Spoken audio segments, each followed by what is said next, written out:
धीर धैनम श्रवण पटे अतिवरा महावाक्य जनार्दन सच्चिदानंदत्वं शरणं ब्रजेश यादवेन्द्रं दयादाता पुंडरीक्षा क्षीरसागरशयनं कमलनयनं नमस्तुते नमामि श्रीहरि। धैर्य से जिसको धारण किया जाता है, कर्णपटुओं से जिनका पान किया जाता है, ऐसे सच्चिदानंद भगवान श्री यादवेंद्र सरकार को मैं नित्य ही चिंतन करता हूं, नमन करता हूं। जिनको नमन करने से मंगलादि मंगल तो हो ही जाते हैं, साथ ही में बहुत बड़ा बल मिलता है मनुष्यों को।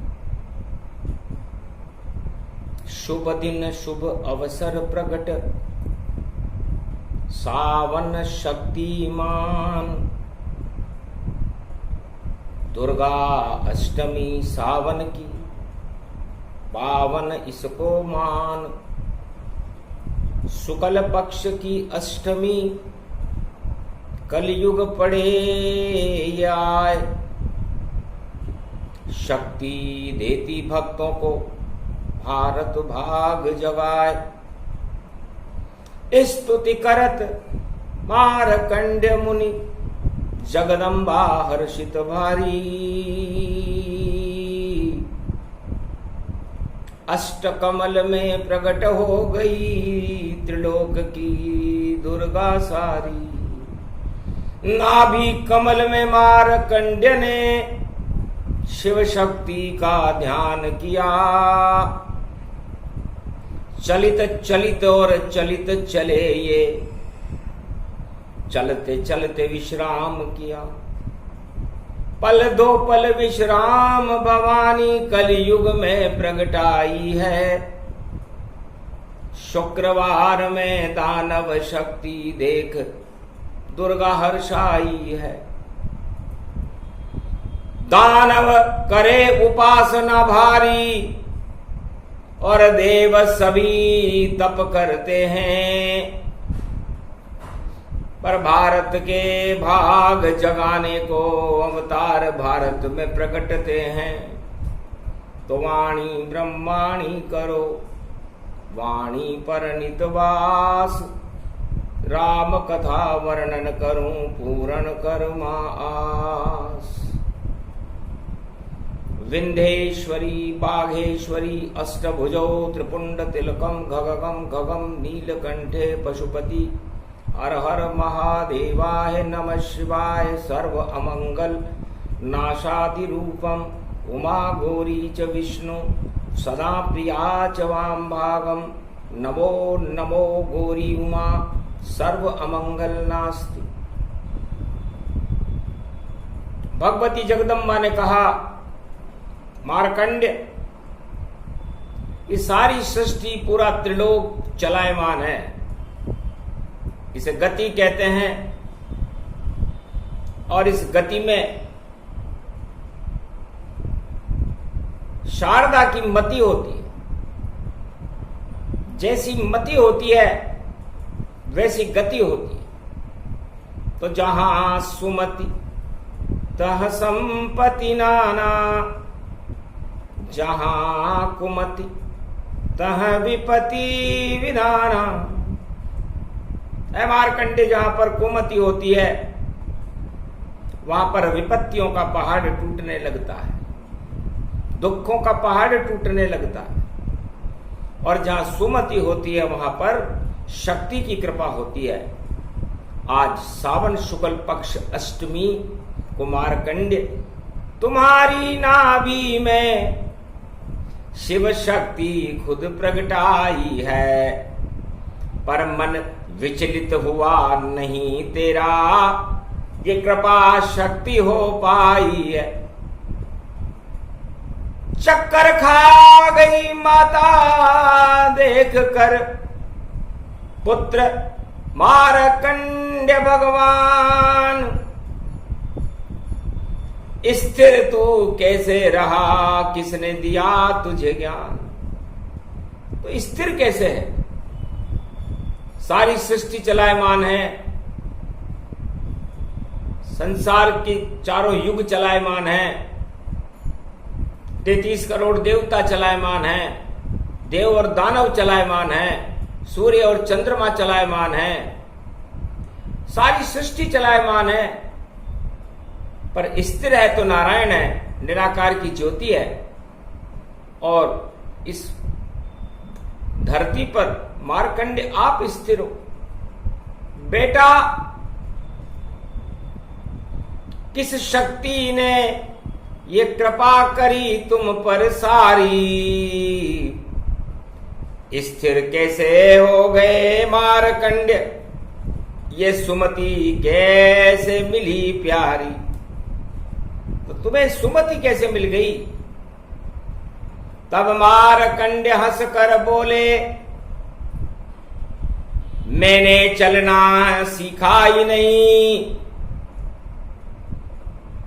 मुझको तो मिलना ईश्वर से, मुझको और किसी से मिलना ही नहीं। चाहे जहां मेरा जन्म हो, चाहे जीवन मृत्यु हो पास, मुझको तो ईश्वर से मिलना, फिर मेरा कौन करेगा नाश। इसलिए मेरा विनाश कौन कर सकता है? और ये सारा संसार नश्वर क्यों है? पूरा त्रिलोक नश्वर क्यों है? ये सारे ग्रह चलायमान क्यों है? ये देवता चलायमान क्यों है? क्योंकि ये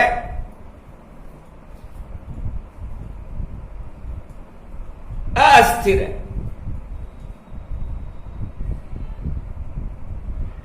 मां शिव शक्ति जगदम्ब भवानी और मारकंड्य वाणी ब्रह्माणी। मारकंड्य की वाणी को सुनकर जगदम्बा हतप्रभ रह गई। शिव शक्ति सन्नाटे में आ गई कि कौन बालक कैसे जन्मा इस मृत्यु लोक के महाय। भय रहित बाल ये मारकंड्य, मृत्यु में भी ये अमर होगा। ये चलना सीखा नहीं मृत्यु लोक में, इसलिए इसका भला होगा। ज्ञान शक्ति वैराग्य भक्ति और तप तन रूप विशाल। मृत्यु लिखी है 11 वर्ष में, पर नहीं आएगा काल। इसकी मृत्यु तो लिखी हुई है, ब्रह्मा ने लिख दी, क्योंकि जो मृत्यु लोक में जन्मता है उसकी मृत्यु होती है। इसकी पहले लिख दी, किसी की बाद में लिख देते हैं।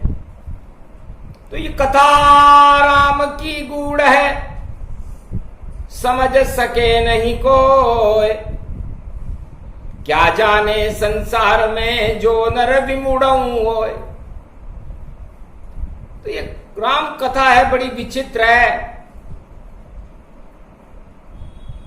तब मार्कंडे ने पूछा, मां मेरी नाभि चक्र में तो मुझे आपका ही निराकार ज्योति का ही प्रकाश नजर आता है, तब मेरे जीवन में अंधकार कौन कर सकता है? इसलिए मैं उस प्रकाश में स्थिर हो गया हूं। त्राटक लगा लिया मैंने, मुझको प्रकाश ही दिखता है। और चारों युग अरबों बार गुजरे, मुझे विनाश नहीं दिखता है। ये अरबों बार गुजर जाए चारों युग, सतयुग, त्रेता, द्वापर, कलयुग, पर मैं स्थिर हूं। और जहां मेरा जन्म है इस पृथ्वी पर, यह खुद स्थिर नहीं है, यह खुद सूर्य के चक्कर लगा रही है। सारे ग्रह सूर्य के चक्कर लगा रहे हैं। सूर्य वंश में राम जी हैं। चंद्रमा पृथ्वी के चक्कर लगा रहा है। चंद्रवंश में भगवान कृष्ण है। सारे अवतार चक्कर लगा रहे हैं, शक्ति की उपासना कर रहे हैं, और मैं भी शक्ति की उपासना कर रहा हूं। अष्टमी का दिन है तो हर मनुष्य के नाभि कमल में चलता चक्र भवानी का, नव दुर्गा वहां हर पल घूमे, और शक्ति रूप भवानी का। अष्टमी में ये अष्ट कमल सावन में खिल गया है भारी, और शक्ति मिल गई मारकंड्य को, और सामने खड़ी है मैं तारी। मारकंड्य की लगन देख कर शिव शक्ति मुस्काए, जब भी तुझ पर खतरा हो शिव सतनाम लगा। शिव सतनाम का जाप करना बेटा, 11 वर्ष बाद तेरे पर खतरा आएगा। मंदिर आ जाना तुम मेरे, उज्जैन नगर में आना तुम, और शिव सतनाम का जाप करो तो अमर रूप फिर पाना तुम। तो सावन शुक्ल पक्ष की अष्टमी 11 वर्ष जब आए, माता पिता ने मारकंड्य को महाकाल पहुंचाए। वही योग वही घड़ी है, वही सब मिला संयोग 2022 में, और सावन अष्टमी जो उमा बाल देख हर्षाई, और ये तो बाल चलता नहीं भाई, मृत्यु बाल बांका नहीं पाई, और इसमें रोशनी अमर दिखाई। काल करे क्या गा इसका, काल को दूंगी टाल, और काली मैं बन जाऊंगी दुर्गा रूप विशाल। हाथ लगे गर बालक को तो कर दूं काल को नष्ट, और बालक एक ही आया महाकाल में नहीं पाएगा कष्ट। आखिर काल को, यमराज को उस बालक के सामने हार मान करके यमलोक को भागना पड़ा, और भगवती जगदम्बा ने कालिका का स्वरूप बना लिया। कालिका, तालिका, कपालिका, महाकालिका, प्रचंड दुर्दंड रूप अखंड सर्वशक्ति ज्योतिमयी, अष्ट दुर्गा, अष्ट भवानी शिव शक्ति खड़ी हुई। कृपा मारकंड्य पर जब उमा शिव शक्ति हुई, काल को बचा लियो बालक, महाकाल की कृपा हुई। महाकाल शिव शक्ति ने और दिया मारकंड्य वरदान। सावन शुक्ला अष्टमी और अमर रूप गति जान। जाओ बेटा, तुम अमर हो। शिव जी भी चलायमान हो जाते हैं, 12 लिंग बनाने पड़ते हैं उन्हें, ज्योतिर्लिंग। जगत गुरु और समृद्ध गुरु होते हुए भी उन्हें भगना पड़ता है, क्योंकि दानवों के भी वो गुरु हैं और देवताओं के भी गुरु। लेकिन मारकंडे तुम एक ऐसे गुरु बनोगे जो जहां बैठे रहो, जिस भारत में बैठे बैठे कल्याण करो, जो कह दोगे अपने मुख से, तो 4 वेद का ज्ञान भरो, 6 शास्त्र भरो, पुराण भरो, और कभी नहीं धरती पे मरो। जीवन तो तुम्हारा अमर है मारकंड, तुम अब शिव का ही रूप बनो। उस दिन थी सावन शुक्ल अष्टमी और योग महाप्रगटाया था। तब कहने लगी उमा शिव शक्ति, ये योग कहां से आया था। तब भगवान शंकर ने कहा कि ये योग इस बालक की लगन से आया। कि जो चलायमान हो जाता है वो नष्ट हो जाता है और जो स्थिर हो जाता है वो बच जाता है, अमर हो जाता है। तो स्थिरता इस पूरे त्रिलोक में दो ही व्यक्ति प्राप्त कर सके, एक नारायण है और दूसरे मार्कंडेय है, और तीसरा निराकार ज्योति स्वरूप आप उमा शिव शक्ति हो। अजर अमर हैं हम सभी स्थिर रूप ही जान, और कोई मार सकता नहीं बोले शिव भगवान। तो सतयुग से कलयुग तक सारे युग ये अपने आप ही चलते हैं। सूरज चंदा पृथ्वी चलती और नवग्रह सारे चलते हैं, और देव सभी यहाँ चलते हैं, दानवता सब यहाँ चलते हैं, और तिथिवार बदलते हैं, और योग और युग सब बदलते हैं। इस बदले वाली बदली में जो खुद स्थिर हो जाता है, भगवान को प्रिय वही होता, उसको ईश्वर मिल जाता है।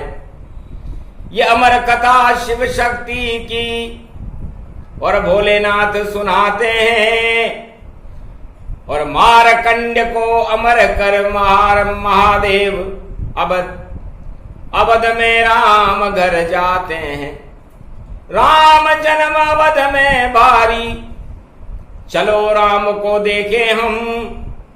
ये इष्ट देव हमारे हैं, ये हमसे नहीं किसी तरह कम। क्या मांगते हैं चलो और दर्शन करें चुपचाप। और सावन शुक्ल पक्ष अष्टमी अवध में आ गए शिव शक्ति के साथ भोलेनाथ। पलने में झूल रहा बालक, त्रिलोक की शक्ति कहाता है। जब पलकें खुली राम जी की, तो शिव शक्ति को सामने पाता है। प्रथम प्रणाम राम शिव की ना, आशीर्वाद शिव शक्ति दीना। क्यों आगमन है त्रिपुरारी तुम्हारा, बोले राम मुख से ये शब्द प्यारा। महादेव हंसने लगे और स्तुति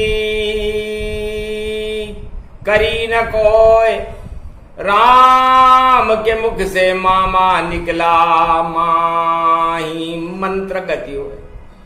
मैं तो पलने में हूं और मां मुझे मंत्र भी नहीं आता, इसलिए मां मामा कह। प्रसन्न हो गई शिव शक्ति उमा, बोलो राम तुम्हें क्या चाहिए। तब राम मां से कहने लगे मुझे मां की कृपा चाहिए। जब मां की कृपा मिल जाए मुझे, तो और कृपा मुझे नहीं चाहिए। ये राजपाट धन धाम बैकुंठ का और कोई पद मुझे नहीं चाहिए। देहिक देविक ये भौतिक ताप, और जहां जन्म भारत में नहीं चाहिए। और अमर रूप हो मेरा भारत, ये वरदान मुझे मां ही चाहिए। स्थिर हो गए राम जी और मांगा नहीं वरदान। और पलने में भी सोते सोते करे जगत कल्याण। आशीर्वाद दिया शिव शक्ति, प्रसन्न हो गई देख के भक्ति। जाओ मंत्र ये कोई उचारे, और उसको ये संकट उमा हटा दे। जाओ राम तुम अमर हो, अजर रहो जगमाय। कोई त्रिलोक की शक्ति तुम्हें नष्ट कर सके ना। कोई भी त्रिलोक की शक्ति हो तुम्हें छू भी नहीं सकेगी, ये मेरा वरदान है। पलने में झूलते झूलते और मिला राम वरदान। शिव शक्ति कल्याण कर गई, क्योंकि स्थिर राम जी मान। राम जी स्थिर रहे। मर्यादा पुरुषोत्तम राम ने अपनी मर्यादा नहीं छोड़ी। न राज मांगा, न ताज मांगा, न स्त्री मांगी, न पुत्र मांगा, न धन मांगा, न धाम मांगा। जिस अवध में हमारा जन्म है उस भारत का कल्याण मांगा। इसे कहते हैं राजधर्म। क्योंकि राजा के घर में अधर्म ज्यादा होता है। जितने भी राजा संसार में हैं सतयुग से कलयुग तक, वो अधर्म करते हैं अपने राज को बचाने के लिए और धर्म का त्याग कर देते हैं। लेकिन भगवान राम ने राज नहीं मांगा, धर्म मांगा। और धर्म को हम धारण करेंगे और धारण करके समस्त दानव शक्तियों से इस भारत को मुक्त करके और धर्म की जय जयकार करके धर्म ध्वजा लहराए। यह था राम का मर्यादा पुरुषोत्तम राम का धर्म। राजाओं को सीखना चाहिए। हर राजा मांगे राज ताज और पद की लोभ पड़े भारी। और उसकी प्रजा में जितने सब दुख पाते हैं नर नारी। जे राजा की प्रजा दुखारी, ते सब नरक लोक अधिकारी। इसे राजा अधर्म करके अपने आप अपने पुण्य को समाप्त करके खुद ही नरक में चला जाता है। भगवान कुछ नहीं करते। तो सुख और दुख की परिभाषा भगवती जगदम्बा कहती है कि संसार में सुख जिसे आप मान रहे हो वो दुख की परिभाषा है। क्योंकि आप मांगोगे राज ताज और 8 तरह के मद मांगो, सुरा सुंदरी भोग मांगो, ये सब चलायमान जानो। तो जब मन ही स्थिर नहीं रहे, इंद्रिय स्थिर न हो, आत्मा स्थिर नहीं रहे, तो पंच तत्व क्षय हो, तो ये आपकी पंच तत्व की देह क्षय हो जाती है और भोग विनाश का कारण है और मनुष्य की आत्मा नश्वर होकर के 84 लाख योनियों में भटक जाती। इसलिए चलायमान नहीं, स्थिर होना सीखो। जब दीपक की लो स्थिर होती है तो प्रकाश करती है और जब टिमटिमाती है तो प्रकाश धूमिल हो जाता है। इस तरह हर आत्मा अपना प्रकाश इस संसार में राम और कृष्ण के जैसा फैला सकती है, मार्कंड के जैसा फैला सकती है यदि वो स्थिर हो। स्थिरता भारत का राजधर्म है, आदि सनातन धर्म है और हमें स्थिरता को कायम करने के लिए हमारी आत्मा का प्रकाश प्रज्वलित करना होगा, उसमें ईश्वर शक्ति को बुलाना होगा। चलो उमा अब अवध से चले द्वापर की ओर, जहां जन्म रहे जेल में श्री कृष्ण है चित्त चकोर। श्री कृष्ण अंधकार में प्रकाश बनकर जेल में जन्म ले रहे हैं द्वापर में, उनकी दशा भी देख ले। चुपचाप भादो मास की अष्टमी अर्धरात्रि माय और जेल के अंदर पहुंच गए छुप कर शिव शक्ति हर्षाय। शिव शक्ति को देख कर कृष्ण गए मुस्काए। अरे किस कारण जेल में पधारे और मेरा सौभाग्य कि मुझे दर्शन हो जाए। जन्म से पहले संकट भारी और जेल में देखो जन्मे बांके बिहारी। नहीं कोई है साथ मेरे, निर्बल मात पिता समझान और कंस का प्रकोप मथुरा में जहां जन्मे कृष्ण भगवान। तो जान के लाले पड़े हुए फिर भी ये जान बचाऊंगा, गर कृपा होए शिव शंकर की। तो सबको नाच नचाऊंगा, तुमको भी गोपी बनाऊंगा और उमा को यहां बुलाऊंगा और सेवा कुंज में नाचो सब और मैं भी यहां रास रचाऊंगा। मुझको डर बिल्कुल नहीं, स्थिर मुझको मान। दोनों घड़िया मिल गई सुई और जन्मे कृष्ण भगवान। भगवान शंकर चौंक गए।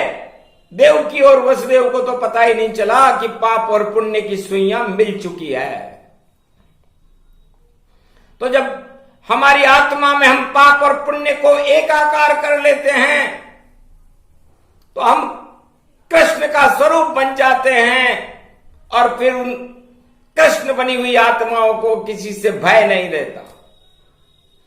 तो अरबों मृत्यु पड़ी पीछे, पर कृष्ण का बालन बांका पाया और वासुदेव ने टोपली में और जमुना पार उतार लाया।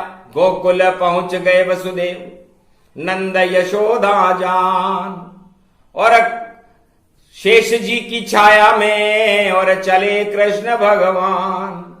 तो पूतना स्तन पिला न सकी, बकासुर उनको नहीं मार सका और जितने योद्धा थे द्वापर में श्री कृष्ण पर कोई न वार चला।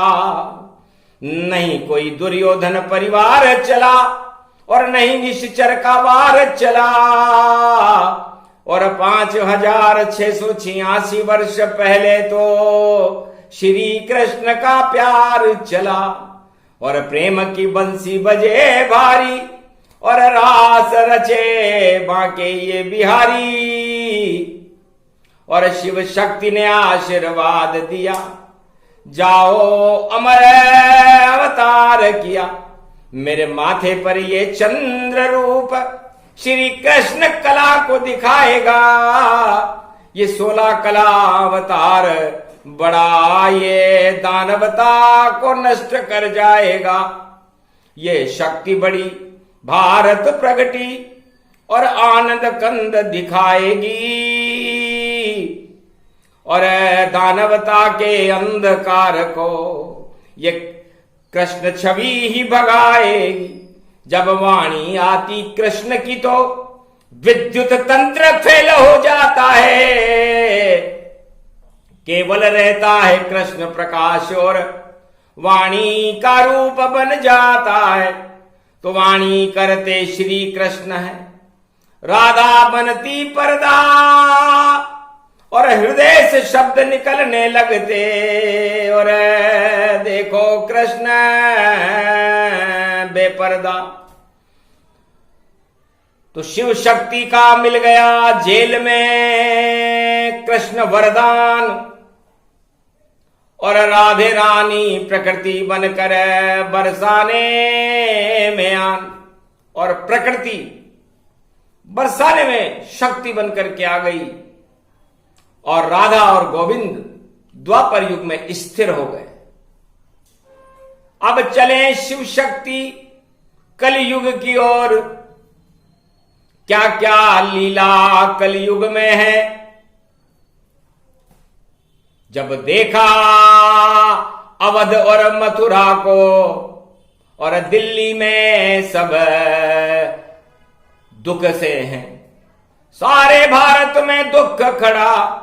कहीं सुख का नाम नहीं लगता, कहीं सुख का नाम नहीं लगता। और 1.25 अरब देखे भारत में सब राजपदों के पीछे भगता, सब राज ताज के पीछे कलयुग में भगते दिखे यहां। कोई धन के पीछे भगे यहां, कोई सुरा के पीछे भगे यहां, कोई सुंदरी के पीछे भगे यहां और कोई पुत्र के पीछे भगे यहां। सब चलायमान सृष्टि देखी, स्थिर देखा कोई या नहीं यहां। स्थिरता कलयुग में नजर आई नहीं। अमेरिका देखा, चीन देखा, ताइवान पाक देखा, यूक्रेन रूस सब देख लिया और अरब का हाल आंखों देखा। सारा जगत इस कलयुग में देखो हुआ बेहाल, और देखो उन पे मंडरा रहा और मृत्यु रूपी काल। फिर भी भोगों में लिप्त सभी और राज के ताज के पीछे भगते, राज ताज के पीछे भगते। उनको भगवान अच्छे नहीं, उनको तो ये सिंहासन अच्छे लगते। तो चलायमान है ये सिंहासन और इस पे रहा न कोई, राम कृष्ण भी नहीं रहे तो कलयुग क्या गति हो। तो कलयुग में क्या गति होगी। इसलिए उमा, ये शक्ति की कथा कलयुग में हमने इसलिए प्रारंभ की कि लोगों को सदगति हो। तो हम शरणम ब्रजेश, जो त्रिलोक की बड़ी शक्ति है, निराकार ज्योति स्वरूप का प्रकाश है, उस प्रकाश को हर मनुष्य को भारत में अपनी आत्मा में आत्मसात करना चाहिए और स्थिरता रखनी चाहिए, घबराहट नहीं। हारा हुआ व्यक्ति भी विजेता बन जाता है यदि वो स्थिर हो जाए, और जीता हुआ व्यक्ति रसातल में चला जाता है। वेद प्रमाण कह रही वाणी और जीत गए बलि थे वरदानी। हरि चाहे तो नर चाहे तो निर्फला, हरि चेते तत्काल। बलि चाहे इंद्रलोक आकाश को विधि भेजे पाताल। जो कलयुग का हाल है वही राजा बलि का हाल था। इंद्रासन को प्राप्त करने के लिए बलि की इच्छा बड़ी प्रबल थी, जैसे कलयुग में हर राजा की है। और उनके गुरु भी समर्थ थे, शुक्राचार्य। आज शुक्रवार का दिन है, अष्टमी है, और वो यज्ञ पूरा हुआ ही था कि नारायण वहां पर बलि को छलने के लिए 52 अवतार बना करके पहुंच गए, और बलि को पाताल का राज मिला। 7 लोक ऊपर है, 7 लोक नीचे है, बीच में पृथ्वी है, और ये सब मेरा विराट रूप है। और इस विराट रूप को मैंने महाभारत में भगवान कृष्ण कहते हैं कि अर्जुन को दिखाया कि अर्जुन, क्या रखा है इस राज ताज में, सब भोगों की इच्छा छोड़ो, मत घुसो हस्तिनापुर के सिंहासन में, और श्री कृष्ण से आप जुड़ो।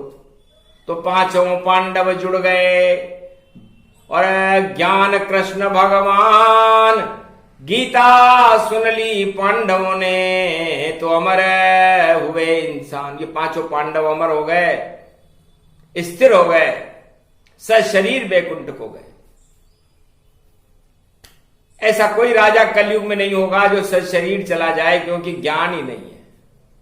अज्ञानता है सिंहासन को प्राप्त करना, और उस पर भोग करना दूसरी अज्ञानता है, और उस पर अहंकार करना तीसरी अज्ञानता है, और फिर उसमें अपना भला करना चौथी अज्ञानता है, और फिर अपनी प्रजा को कष्ट देना 5वीं अज्ञानता है, और फिर किसी को कुछ नहीं समझना 6ठी अज्ञानता है, और उसके बाद अपने को ही भगवान मान लेना 7वीं अज्ञानता है, और उसके बाद अपने आप को ईश्वर सम माने राजा जो, भूल 8वीं जानिए और सत्ता ही क्षय हो। बस 8 तरह के राजमद आते ही सत्ता चली जाती है। शिशुपाल से पूछो, 99 बार उसने इस संकल्प को दोहराया, और 100वीं बार में शिशुपाल का नाम निशान ही मिट गया। इस तरह राजाओं, प्रजा का कल्याण करना सीखो, क्योंकि प्रजा आपकी बेटे बेटी हैं। हर माँ बाप को अपने बेटे बेटियों को प्रसन्न रखना चाहिए, वरना पितृ ऋण पितृ दोष नरक लोक में ले जाता है उस माता पिता को।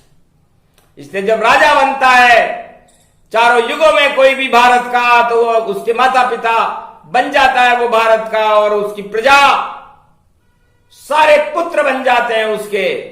तो उन पुत्रों को यदि वो प्रसन्न ना कर सके तो उसका राज चलाना बेकार, चाहे वो चक्रवर्ती सम्राट भी क्यों ना हो। इसलिए संसार के सभी राजाओं को अपनी प्रजा को अपना पुत्र मान करके अपने पुत्रों की तरह अपने पालन पोषण करना चाहिए, तब जाकर के सदगति और वैकुंठ मिलता है। और कलयुग में किसी को मिला ही नहीं, क्योंकि कलयुग खाली जानिए और खाली डब्बा होए, और डब्बे की कीमत नहीं, यहां तो ताली होए। तो कलयुग में केवल ताली होती है, और ताली कौन बजाता है ये सब जानते हैं। सतयुग, त्रेता और द्वापर में तो अस्त्र शस्त्र होते थे, योद्धा योद्धा से लड़ता था, लेकिन यहां तो बंटा ढार है और 60 घाट सब होए।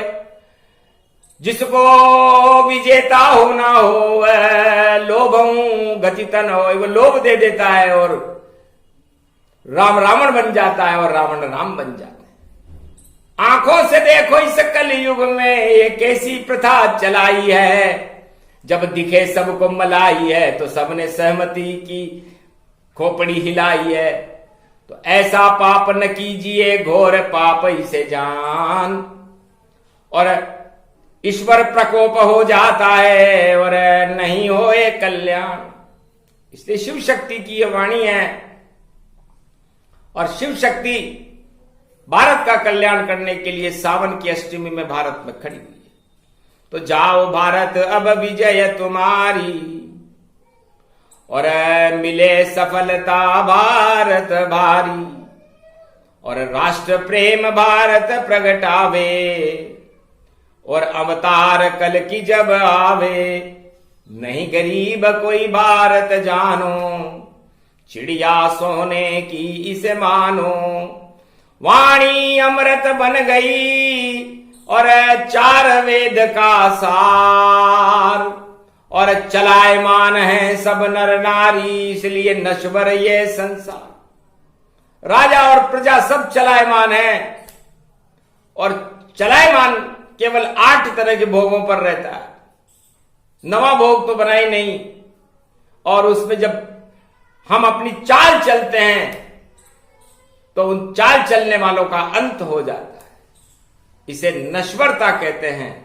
84 लाख योनियां भोगनी, और जो स्थिर हो जाता है, चलना बंद कर दे इन रस्तों पर, ये 8 प्रबल मद के रस्ते, और सबसे सस्ते कलयुग में है, सारा जगत इसमें ही बसते। इस कारण भगवान शिव शक्ति हंसते हंसते हंसते सब ये कहते कि बंटाढार हो जाएगा भैया अगर स्थिर यहां कोई नहीं रहते।